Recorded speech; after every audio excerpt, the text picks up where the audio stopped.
今年冬天，江南有大寒潮，四季冷热影响着黎民百姓。凡人们在日常耕作中，偶尔会羡慕仙门修士有修为加身，不惧严寒酷暑。殊不知那云深不知处地势高，气温低，其实更难熬，也无人真的晓得修士是不是真的不怕冷。魏无羡缩在壁炉旁边，十分笃定地说道：我不冷，修仙之人岂会怕冷？蓝忘机看着魏无羡身上裹着的3层被子，没有作声，脑子里却忽然想起几年前江婉莹提到的一件事。他们少年的时候爱好夏日在莲花坞裸奔，因为云梦的夏天实在太热了，人和衣服只能活一个。但是蓝忘机决定不对魏婴指出他怕热这件事。首先，怕热不等于怕冷，这个逻辑能够轻易被魏婴击破。其次，江婉莹天气是越来越冷，日子还是继续过。前几个月，姑苏来了个西方冒险家，一直在彩衣镇晃荡，说一些没人听得懂的话。这日他又说今日圣诞夜，马上就是西历的新年，祝大家双节快乐。对此蛮夷之语自然是无人在意，只不过好巧不巧，泽无君在这西历新年的前夜下山置办年货，那冒险家跑到泽无君面前，说是上帝的指引，送了泽无君一些小玩意儿。泽无君道了谢，带领着置办年货的车队浩浩荡荡地回了山上。走进山门时，离晚饭时间还差1个时辰。蓝忘机刚刚在藏书阁忙完除夕宴会的座位名单，想着下山去给魏婴买只白宰鸡，走到山门口就瞧见兄长带着3辆马车，指挥着弟子卸货，便走上去作揖问候道：兄长亲自下山置办，辛苦了。蓝忘机此人乍一看言简意赅，其实是总结能力强，千言万语都在不言中。比如他对蓝思追说意思就是明白了要小心，对魏无羡说意思就是爱你爱你爱你哟，你爱咋样都行哦。对蓝景仪说那就只是于是当下他这句话的言下之意就是新春在即，家族事务繁忙不说，各世家之间还有走动，再有学堂临近期末大小考试，蓝氏族长该是焦头烂额，采购这种小事怎么需要泽无君亲自出马？泽无君自然能读懂弟弟真意，笑了笑解释道：山下时易反复，众弟子修为尚不成熟，下山采购又成群结队，万一感染便是大事，不如就由我去了。这可真是大义凛然，大义灭迹，不愧是泽无君。蓝忘机却突然想起来，今天早上在蓝氏看到了鬼哭狼嚎的聂宗主，据说是他儿子相亲失败了，来自族中的压力大，于是哭着喊着来云深不知处，想拐个姑娘回去交差，不见到蓝宗主就躺在地上不起来。蓝忘机沉应一声，低头道：还是兄长思虑周全，战远远不及。哎，这兄弟俩说话都加密。魏无羡曾经跟聂怀桑吐槽，怪不得都说蓝氏兄弟乃逼王之王，其逼气之嚣张，连他仙门一霸夷陵老祖都甘拜下风。泽无君仍旧是那张很完美的笑脸，亲昵又威严地敲了敲弟弟的额头，然后突然没头没尾地说道：之前你拜托为兄的事情已经成了。蓝忘机眼神一亮，眼里露出了一些似有若无的笑意。然后泽无君摸摸下巴：你和无羡今年都是本命年吧？笑意消失了，蓝忘机突然有了不祥的预感。泽无君先抬头看看天，又回头看看车上的年货，再扭头看看弟弟，最后握住弟弟的手说：你一定喜欢。说着就示意弟子盛上什么东西来。于是这就印证了蓝忘机方才一瞬间的直觉。泽无君抱着那东西热情地说道：这是定做的，为兄特地吩咐了你2人是本命年，如此喜庆，你和无羡必然喜欢。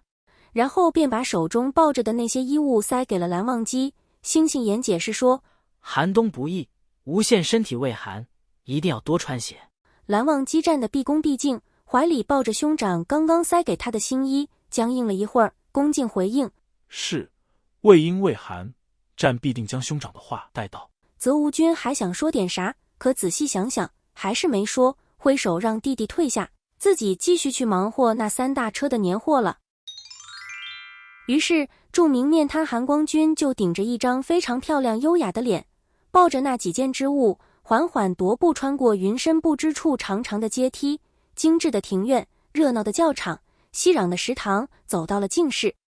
一路上，无数内门的、外门的弟子都诚惶诚恐地对着韩光君行礼，一点惊讶都不敢吐露。推开院门，魏无羡正在院子里和一只白鹿打架。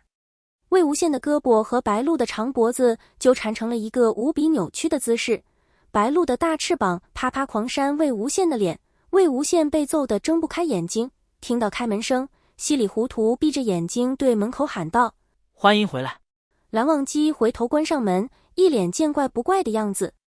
白鹿气愤的一脚踹在魏无羡屁股上，魏无羡哎呦呦惨叫一声，脚下趔趄几乎要摔个嘴啃泥。谁知道白鹿的一双大翅膀还死死卡着他的脑袋，于是也不知道是有幸还是不幸，差点嘴啃泥变成了差点断脖子。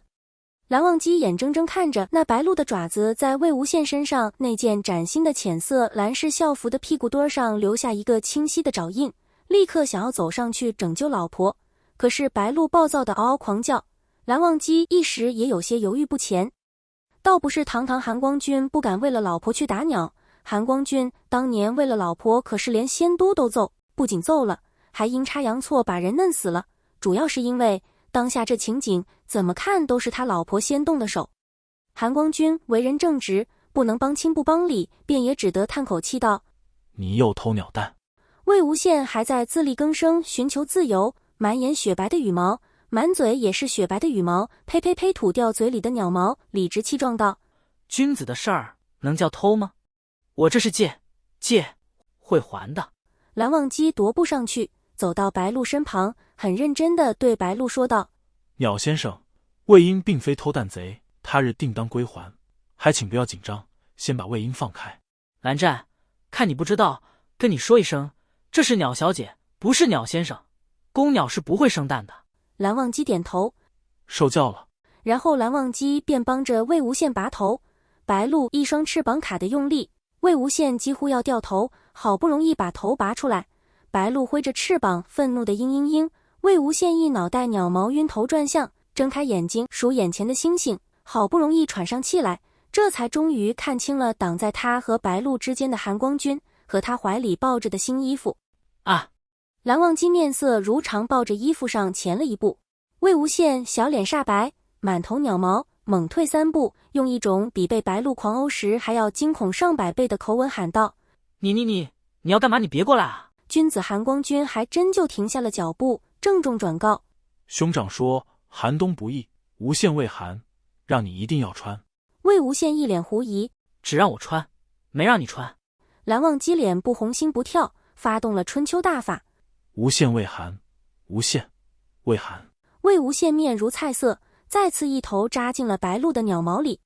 白鹿飞起一脚踹了魏无羡的丁丁，蓝忘机吓了一跳，这下是真的急了，连忙把一人一鸟扯开，想学着魏无羡对白鹿说一声打人不打丁丁，可是又说不出口，于是只能咳了一声对白鹿说：君子动口不动手。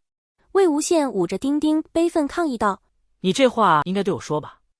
我才是君子啊！蓝忘机心疼地看了眼魏无羡的丁丁，眼中满是疼惜。